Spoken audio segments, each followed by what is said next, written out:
Bonjour et bienvenue sur les plateaux d'Intelligent TV sur le salon Solutions Linux et Open Source 2013. Avec moi Laurent Charles, bonjour. Bonjour. D'Enaline. On va parler de Forge. Alors Forge, c'est l'endroit où les développeurs vont déposer le code source de leur programme. On va parler d'une Forge dont on parle beaucoup, dont on entend beaucoup de choses, dire de choses dessus, donc qui est GitHub. Est-ce que vous pouvez nous la présenter un petit peu, cette Forge? Qu'est-ce qu'elle est? GitHub, effectivement, GitHub est une forge ou une plateforme sur laquelle beaucoup de développeurs open source aujourd'hui hébergent leur code. Je pense qu'il y a un point qui est important de préciser d'abord, c'est que GitHub est effectivement une forge pour l'open source, sans être elle-même une forge open source. Oui, c'est le paradoxe quelque part. Voilà, c'est effectivement quelque part un paradoxe. Et GitHub offre un certain nombre de services qui effectivement sont très en vogue aujourd'hui, parce que principalement autour du système de gestion de version distribuée Git, avec un certain nombre de services très pratiques autour. Un autre point qui est intéressant à voir avec GitHub, c'est qu'il a changé légèrement les paradigmes. Enfin, pas légèrement, mais il a changé les paradigmes de fonctionnement. Au préalable, quand on hébergeait, on créait un espace de travail. Un espace de travail, un espace pour une équipe. Et les gens qui voulaient travailler dans cet environnement-là rejoignaient cette équipe. L'ancêtre SourceForge, c'est le modèle qu'il proposait. GitHub a changé légèrement ses façons de voir les choses et on considère l'individu. L'individu existe en tant qu'individu et non plus en tant que projet ou en tant qu'équipe. Et après, le modèle de développement, c'est le modèle du réseau social. On peut parler de forge sociale, hein, c'est voilà, le terme qui revient souvent avec GitHub. Ouais. Absolument. D'ailleurs, le social coding, c'est leur slogan qui illustre bien ça. C'est l'individu qui vient présenter quelque chose et qui espère ou qui travaille avec un réseau. Et donc avec un mélange de réseau social et de solutions d'ingénierie logicielle.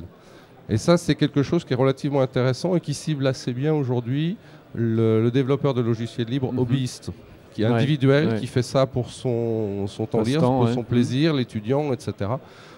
C'est relativement efficace parce que c'est également un bon outil. D'accord. Est-ce qu'aujourd'hui, il y a des entreprises qui utilisent GitHub ou pas? Il y en a. Il y en a quelques-unes. À ma connaissance, il y a des entreprises qui utilisent GitHub comme relais. Nous le faisons. C'est-à-dire nous utilisons GitHub comme un moyen d'adresser des gens qui nous connaîtraient davantage parce que GitHub a une exposition importante. Je pense que l'approche individuelle de GitHub n'est pas forcément adaptée à l'entreprise. Aujourd'hui, l'entreprise reste dans des métaphores de projet, reste dans des métaphores d'équipe, de mode de fonctionnement comme ça. D'accord. Ok. Et donc aujourd'hui, pour une entreprise qui souhaiterait mettre en place une forge, qu'est-ce qu'on a un petit peu comme éventail de solutions en open source? Alors, des forges... Il y en a plusieurs sur le marché. Bon, j'en profite pour faire un petit peu ma pub, puisque nous, à Enaline, nous proposons la forge libre Tulip, donc qui offre l'ensemble des services qui peuvent être proposés sur GitHub ou sur d'autres plateformes.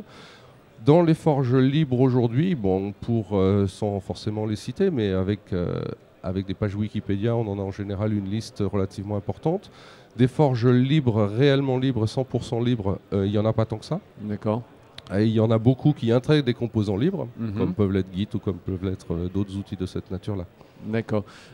Donc aujourd'hui, pour une entreprise, c'est quoi la plus-value d'avoir d'avoir une forge en interne? C'est mieux gérer ses sources? C'est quoi? Est-ce qu'il y a une vraie plus-value à avoir sa forge chez soi plutôt que de la faire héberger à l'extérieur? C'est le même problème que pour n'importe quelle application. Est-ce qu'il vaut mieux que je l'ai chez moi ou est-ce que je peux la faire héberger à l'extérieur? Je pense qu'il y a trois niveaux de réponse là-dessus. La première chose, c'est si on veut faire de l'innovation ouverte, si on fait du logiciel libre, à ce moment-là, on a bien entendu intérêt à ce que la forge soit hébergée chez soi ou ailleurs, mais enfin soit hébergée de façon publique. Ça, c'est une chose. D'ailleurs, il y a un certain nombre de discussions sur le sujet aujourd'hui. Après, beaucoup d'entreprises, mine de rien, sont dans un contexte où le patrimoine technologique est quand même leur propriété intellectuelle. Et beaucoup d'entreprises aujourd'hui ne font pas du logiciel libre. Ils intègrent du logiciel libre, notamment dans l'industrie. Et là, la question d'être sur une forge ouverte ne se pose même pas. D'accord. Après, il y a perpendiculairement à ça le cloud, c'est-à-dire héberger une forge privée, mais ailleurs, l'infogéré, la laisser... ici, il y a quand même une grande tendance, aujourd'hui, comme tout le monde le sait, sur les forges ou sur sur tout autre outil. D'accord. Même si ça ne va pas si vite que ça sur les forges, du fait des sensibilités dues à la propriété intellectuelle. Ouais. Et donc aujourd'hui, c'est quoi les grandes tendances, les évolutions? La forge de demain, elle va ressembler à quoi? Ça va être quoi ça? La forge de demain, elle va permettre aux développeurs logiciels de ne plus s'occuper d'ingénierie logicielle, mais de s'occuper de leur travail, de leur savoir-faire, de leur métier, de leur code, et de faire ça dans un environnement qui va mettre en place, en service, en relation, tous les acteurs autour d'un logiciel. Aujourd'hui, la forge, elle est très orientée technique. L'un des enjeux, c'est de sortir un peu de la technique pour intégrer dans la forge le produit industriel, si c'est l'industrie, le marketing, les demandeurs et bien entendu, élément extrêmement important, le client. Ça rejoint un peu les démarches DevOps. Les démarches DevOps, ça rejoint pour moi les démarches DevOps, effectivement, et également les démarches d'innovation ouverte, mais d'innovation en tout cas mutuelle, pas forcément ouverte. Par exemple, on innove aujourd'hui et on conçoit aujourd'hui ses produits avec ses clients et de plus en plus. Et donc l'environnement d'ingénierie logicielle doit permettre de mieux le faire avec ses clients et pas uniquement de mieux le faire en interne dans l'entreprise. D'accord, très bien. Bah, écoutez, merci beaucoup Laurent pour cet éclairage sur les forges aujourd'hui et demain. Bon salon, à bientôt. Merci, à très bientôt.